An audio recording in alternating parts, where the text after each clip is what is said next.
وما بدلوا تبدیلا. پیروزی فتح جدیدی از فتوحات و پیشرفت اسلام، ارتش اسلام در جنگ ها را خدمت شما بینندگان عزیز عرض می کنم.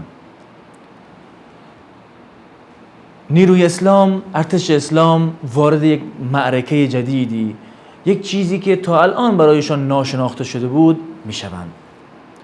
نبرد و جنگ از طریق دریا، نیروی دریایی، تشکیل نیروی دریایی که تا آن زمان مسلمان ها چنین چیزی نداشتند. در زمانی که معاویه ابن ابی سفیان رضی الله عنهما حاکم و والی سرزمین شام بود، شام را به کلی احساس میکرد، میفهمید نقطه ضعفش کجاست و نقطه قدرت رومی ها در کجاست. در اینجا بود که همیشه به عمر فاروق رضی الله عنه پیشنهاد تشکیل نیروی دریایی میداد و برای اینکه دل خلیفه مسلمان ها را به رحم بیاره چنین نامه ها می نوشت، نامه های دلسوزناک، نامه هایی که احساس خطر بشه از طرف خلافت اسلامی برای مسلمان ها در سرزمین شام. در یکی از نامه ها حتی نوشت که سکانی از روستاهای شهر همس صدای سگان روم را می شنوند به وسیله جزیره قبرس و خلیفه را تشویق میکرد که نیروی تشکیل بدهند برای فتح جزیره قبرس، شروع جنگ نیروی دریایی، شروع در جنگ در دریا و جهاد در دریا، خشکی در حال پیشرفته در دریا هم شروع بشه. اینجا بود که این نامه ها می نوشت، این خواهش ها رو می کرد که روم به ما نزدیک است، صدای سگانشان را می شنویم. اهل شام، اهل همس صدای سگانشان را می شنوند. و عمر فاروق رضی الله عنه هم یک خاصیتی که خلیفه بزرگ و عظیم اسلامی داشت، عمر فاروق، این بود که نمیخواست جان، یعنی ارزشش بر جان مسلمان ها، وجود مسلمان ها، نیروی مسلمان ها براش از همه چیز مهمتر بود. نمیخواست به راحتی این خطر و ریسک بکنه، جون مسلمان در خطر بندازه. برای همین به راحتی وارد هر چیزی نمیشد. وقتی که این پیشنهادات از معاویه بن ابی سفیان به عمر فاروق رضی الله عنه می اومد، با عمرو بن عاص که حاکم دریا بود در مصر، شهر اسکندریه و بقیه شهرهای مصر تصرف شده بود، مشورت کرد، نامه نوشت و ازش مشورت کرد که دریا رو چی میبینی؟ چجوری میبینی؟ سفر در دریا به چه گونه است؟ این سوال و این مشورت عمر، این رو ذکر بکنم، دلیل این نیست که مسلمان ها دریا ندیده بودن، کشتی رو ندیده بودن. این دلیل نیست به هیچ عنوان. چرا؟ چون ما وقتی که بر بگردیم به تاریخ، به زمان خود رسول الله صلی الله علیه وسلم، قبل از هجرت مسلمان ها به سرزمین مدینه و اینکه پایگاه مسلمان ها مدینه بشه، هجرت به حبشه صورت گرفت. حبشه تنها راهی که وجود داشت از دریا بود، یعنی مردم دریا دیده بودن، سوار کشتی شده بودن، اما اینکه یک نیروی دریایی تشکیل داده باشن، نه، مسلمان ها هنوز چنین کاری را انجام نداده بودن. این امر باعث شد که حضرت عمر خوب دقت بکنه و ریسک نکنه و مشورت بکنه با کسی که حاکم دریا بود در آن زمان، یعنی عمرو بن عاص. عمرو بعد از تحقیق و بررسی نتیجه اینگونه به عرض خلیفه رسان که مردم زیادی به دریا سوار میشن، به چوبهای بزرگ میسازن، کشتی ها به دریا میروند. دریا وقتی آرامه، مردم شادند و آرامن، یعنی قلب آرامه. وقتی دریا آرامه، دل مردم آرامه. ولی وقتی که دریا به موج شروع میشه، عقل از سر انسان ها پریده میشه، دلها به لرزه میاد، یقین کمه، یعنی سفر ریسکه، مطمئن نیستی که واقعا میرسی و خیلی چیزهای پنهان و یعنی گنگ سفر دریا، ریسک در رفتن در دریا و معلوم نیست که انسان سوار این کشتی ها و این چوب ها که هست نجات پیدا میکنه یا غرق میشه. وقتی که این را نوشت، یعنی عمرو بن عاص این چیزها، این توصیف از سفر دریا را به عمر فاروق نوشت، عمر رضی الله عنه به معاویه جواب داد که نه، قسم به خدایی که محمد صلی الله علیه و سلم را با حق فرستاده، من مسلمان را به کاری وادار نمی کنم تا این که مطمئن باشم بر جانشان و جان یک مسلمان برای من از سرزمین روم مهمتره. و دیگه از من این طلب نکن، دیگه این درخواست رو از من نکن که برای من سنگینه که نیرویی بفرستم که خطر مرگ، یعنی دو دست است، یا نجات یا غرق، طبق چیزی که عمرو بن عاص نوشته بود. به این صورت معاویه تا اون زمان در این کار یعنی در زمان عمر فاروق ناتوان میمونه. ولی باز وقتی خلیفه جدید عثمان ذی النورین رضی الله عنه به خلافت میرسه، درخواست‌های خودش رو میفرسته. دوباره درخواست خودش میفرسته. عثمان در جوابش چی میگه؟ میگه من در جریان نامه‌های تو به عمر فاروق هستم و میدونم عمر فاروق به تو چی جوابی داده، ولی من قبول میکنم که این کار رو تو انجام بدی به شرط اینکه خودت با خانواده خودت هم بری، چون جون در خطره. خودت اگه واقعا راست میگی خودت با خانوادت باید بری و مردم رو مجبور نکنی که وارد این سفر بشن، وارد این نیروی دریایی بشن، ولی برو داوطلب انتخاب بکن، مردم رو اختیار قرار بده که کسی که میخواد بیاد. این کار را وقتی که عثمان ذی النورین بهش اجازه میده، معاویه که حاکم سرزمین شام بود شروع میکنه به ساخت کشتی و نیروی جنگی تشکیل میده و از اسکندریه، یعنی در مصر، کشتی های زیادی، چون اسکندریه معروف بوده به چی؟ به اینکه محل کشتی سازی بوده و به این صورت نیروی مهم جنگی و کشتی های جنگی را آماده میکنه برای نبرد و اعلان جهاد میکنه برای نبرد دریایی، ولی داوطلبانه، کسی رو مجبور نمیکنه. در بندر عکا که الان در سرزمین فلسطین قرار داره، نیروی جنگی آماده میشه، کشتی ها آنجا جمع میشن، کشتی های از فلسطین و کشتی های از شام و کشتی های از مصر همه با هم جمع میشن و در اونجا محل اجتماع میشه و خود معاویه رضی الله عنه همراه با همسرش فاخته بنت قرظه نیز وارد کشتی میشن که یعنی برن به این نبرد و از حکام و بزرگان صحابه تعداد زیادی میان، جمع زیادی میان. به این صورت یعنی لشکر و تعداد زیادی آماده میشن و از خبرهای کشتی سازانی که واقعا در یعنی کشتی خبیر بودن استفاده میبرن تا بتوانن یک نیروی تشکیل بدن که ضرر درش نباشه. واقعا این نیرو یعنی جالب در امور مسلمان ها این بود که وقتی وارد یک چیز جدیدی می شدن، نبرد بزرگی با قادسیه، با فیل، اما پیروز می شدن و در این نبرد با دریا، از طریق دریا با رومی که همیشه در دریا بود، همیشه یکی از مهمترین نبرداش از طریق دریا بود، اما مسلمان ها تدارکات لازم را میدن. این یعنی چیزی است که اسلام دعوت کرده. خداوند که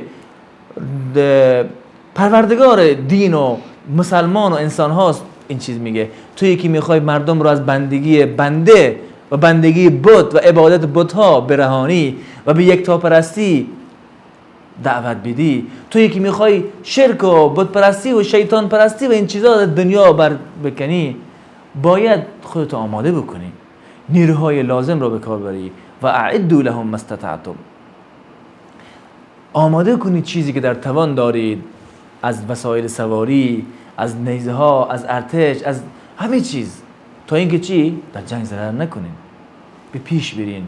و مسلمان ها و معاویه طبق این نقشه ها نیروی جنگی عظیم و بزرگی را آماده میکنه برای اولین بار در تاریخ و خودش فرمانده این لشکر را بر عهده میگیره و به همراه همسرش فاخته بنت قرظه وارد کشتی میشوند و تعداد زیادی دیگر از صحابه نیز و بزرگان داوطلبانه وارد میشن. یعنی فضل جهاد، فضل این چیزها برای مسلمان ها واقعا مهم بوده و وارد میشن. در اینجا با هم یک میان برنامه میبینیم، باز میگردیم و ادامه داستان را با هم مرور میکنیم.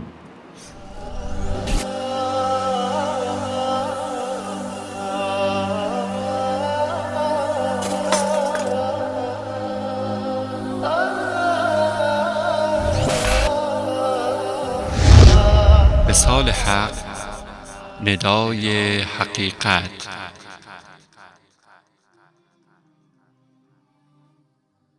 الحق من ربك فلا تكونن من الممترین.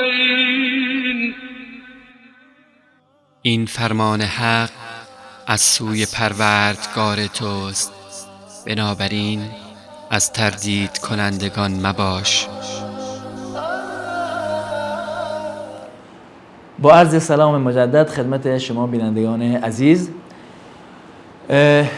در اینجا علاوه بر معاویه که با همسرش میاد، خیلی از صحابه هم با همسران خودشون میان، از جمله شخصی به نام ام حرام، همسر عبادة ابن صامت. ام حرام داستان جالبی داره که بخونیم. این حدیثی از رسول الله صلی الله علیه و سلم روایت کرده در مورد این جهاد، در مورد این جنگ. دو حدیث البته. حدیث اولش اینی که ام حرام رسول الله صلی الله علیه و سلم عادت داشت که خیلی وقتا میرفت به خونهشون و یک روز اونجا رفته بود و غذا میخورد، مینشست و یک روز اونجا رفته، اونجا خواب افتاد رسول الله صلی الله علیه و سلم. بعد از این که از خواب بیدار شد، رسول الله لبخند میزد. ام حرام از رسول الله صلی الله علیه و سلم پرسید: یا رسول الله، چه چیزی باعث شد که شما به خنده بیفتین؟ رسول الله صلی الله علیه و سلم در جواب فرمود: گروهی از امتم در خواب به من نشان داده شده بود که سوار بر دریا هستند. این باعث خنده من شده بود. مانند سوار بر دریا هستند، مانند پادشاهانی که بر روی تخت نشسته اند. ام حرام فرمود: یا رسول الله، دعا کن که منم از آنها باشم. از فرصت استفاده میکنه صحابه رسول الله. یک زن جهاد نیروی دریاست، باز میگه یک گروهی از امتم دیدم که وارد دریا میشن، فرمود دعا کن که منم از اونا باشم یا رسول الله. رسول الله هم فرمود: انت منهم، تو از آنها هستی، تو هم جزء آن گروه هستی. باز رسول الله صلی الله علیه و سلم میخوابه، مدت دوباره بلند میشه، لبخند میزنه. باز ام حرام میفرماید، همون چیز رو تکرار میکنه: چه چیزی در خواب دی یا رسول الله؟ باز پیامبر فرمود: گروهی از امتم را دیدم. این همون حدیث مثل اول که مانند ملوک بر دریا هستند. ام حرام باز میگه: دعا کن که من هم از اون مجاهدا باشم. ولی رسول الله صلی الله علیه و سلم میفرماید: تو از اولی هستی، در گروه دومی نیستی. و در این چیز هم هست که رخ میده، چون در وقتی که ام حرام و کلن خلفا و معاویه و لشکرش به قبرس میرسن و یک جزیره، نزدیک جزیره پیاده میشن، در اونجا ام حرام سوار و یک حیوانی میشه، اونجا از حیوان میفته و وفات میکنه و در همونجا دفن میشه. به این صورت دعاش مستجاب میشه و مورد قبول دعا میشه و به اونجا میره و جز اون گروه میره، اما در بقیه جهادها وجود نداره. و حدیث دیگر از ام حرام هم در این مورد ذکر شده که فرمودند، رسول الله صلی الله علیه و سلم فرمودند: اولین لشکر از امت من که وارد دریا میشوند قد اوجبوا، بهشت بر آنها واجب است.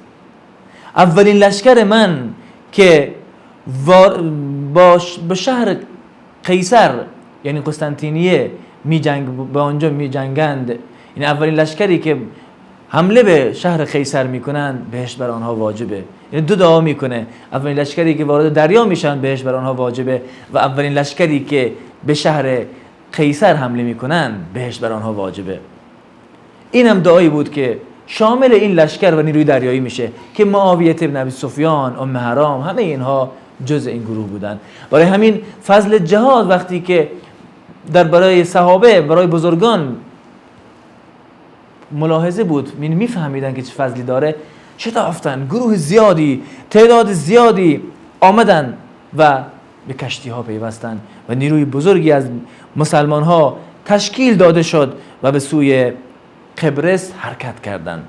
قبرس را در محاصره خود قرار دادند و در ابتدا وقتی که به قبرس رسیدن چیزی که عادت مسلمان ها بود انجام دادن. یعنی چی؟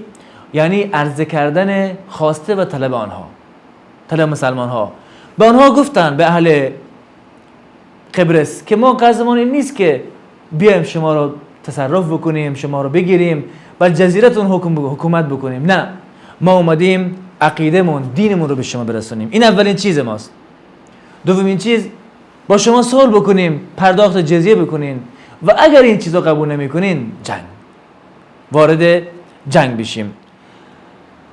طبق عادت همه شهرها، همه جاهایی که احساس قدرت میکردن، مردم قبرس هم قبول نکردن صلح، تسلیم شدن، بلکه به قلعه ها، به خانه ها، به اون سنگرهای خودشون پناه بردن و همه جا را سخت گرفتن و سعی کردن که مقاومت بکنن.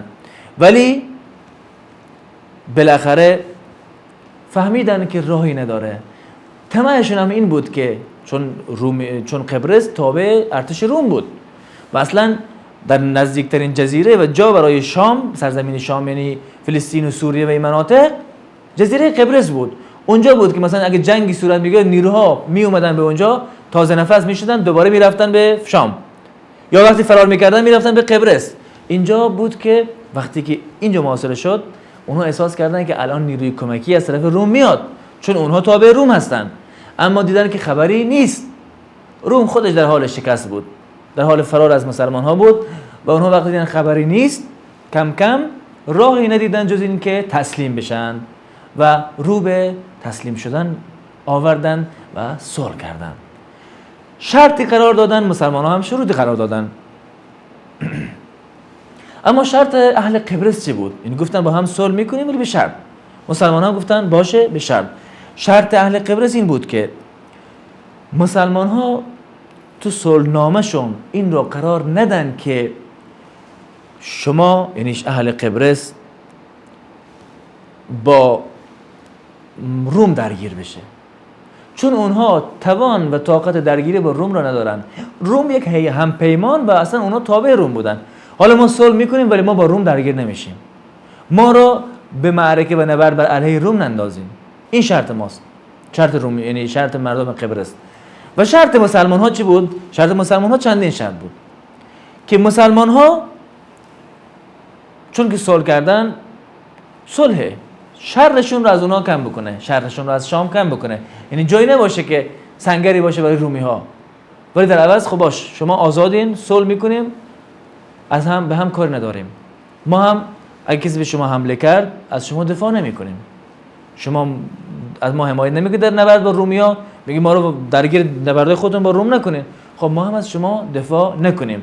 این یک شرط. شرط دوم، مردم قبرس یاری نکنند دشمنان مسلمان ها را، به خصوص رومی ها را، بر ضد مسلمان ها. شرط سوم، سالانه 7200 دینار به خلافت و حکومت اسلامی پرداخت بکنن و این که دیگه قبرس، شرط دیگه این بود که قبرس سنگری برای روم نباشه، برای دشمن مسلمان ها نباشه که بیان اونجا سنگر بگیرن، اونجا استراحت بکنن و دوباره حمله بکنن مسلمان ها. این رو هم مردم قبرس قبول کردن و کلن گفتن که روم را، یعنی کمک به روم را قطع بکنن بر ضد مسلمان ها. مسلمان ها بعد از این صلح و این قرارداد صلح، یعنی شهر فتح شد، مردم وارد شهر شدن، صلحنامه شد و چون شهر با جنگ پیروز نشدن، یعنی نتونستن که جنگ بکنن رومی ها و اهل قبرس، صلح کردن، مسلمانان قبول کردن. هیچ وقت اسلامی نیست که حمله کنه، یورش ببره، خیانت بکنه، نه، صلح کردن و با صلح شهر فتح شد. با این شرایط مهمترین شرط ها که اگر دوباره مرور بکنیم این بود که چی؟ این جزیره که نزدیکترین جا، نزدیکترین مکان مسیحی ها و اهل روم به مسلمان ها و سرزمین شامه، جایی برای حمله مسلمان نباشه. سنگرگاه و ایستگاهی برای توقف ارتش روم نباشه. یعنی خلاص قطع ارتباط با جنگی با رومی ها، قطع معامله و خرید و فروش و تجارت نه. اونا خودشون هم گفتن که ما نمیخوایم با رومی ها درگیر بشیم، ما با هم رابطه داریم، ما با هم چیز تاریخی داریم. مسلمانان قبول کردن ولی به این شرط شما هم در جنگ بر علیه مسلمان ها روم ها را مساعدت نکنین. این صلح انجام شد، مسلمان ها برگشتن به وسیله پیروزی با پیروزی و به این وسیله یکی دیگر از فتح و ارتش، یعنی نیروی ارتش اسلام جای دیگر رو فتح کرد و نبرد دیگری شروع شد، نبرد دریایی، و اولین بار این ریسک را مسلمان ها با جان خریدن به فرماندهی حاکم و والی خلافت اسلامی معاویه ابن ابی سفیان که جان خودش و خانواده رو در خطر انداخت و رفت به دریا و این چنین بود که فتح شد منطقه قبرس. و گفتیم مسلمان ها وقتی که وارد شدن هیچ خیانتی به صلح نکردن، هیچ چیز نکردن با صلح، نه انتقامی، نه نمیدونم که این همه مثلا رومی ها از اون طرف به اونها حمله میکردن که بیان انتقام بگیرن، کشتار بکنن، مردها رو بکشن، بردر بگیرن، غنایم بگیرن، فلان کار بکنن، به خونه حمله بکنن که غارتگرن. نه، مسلمان صلح کرد، این شرایط ماست، برگشتن به سرزمین خودشون. صلح، بگرد به سرزمین خودت. ولی ارتباط شروع شد، ارتباط که باعث شد خیلی از مردم قبرس نیز وارد دین اسلام بشن به مرور زمان و بعد از دیدن اخلاق و برخورد مسلمان ها. در اینجا به پایان این قسمت از برنامه رسیدیم. تا یک برنامه دیگر همه شما بزرگان را به الله متعال میسپاریم و السلام علیکم و رحمت الله و برکاته.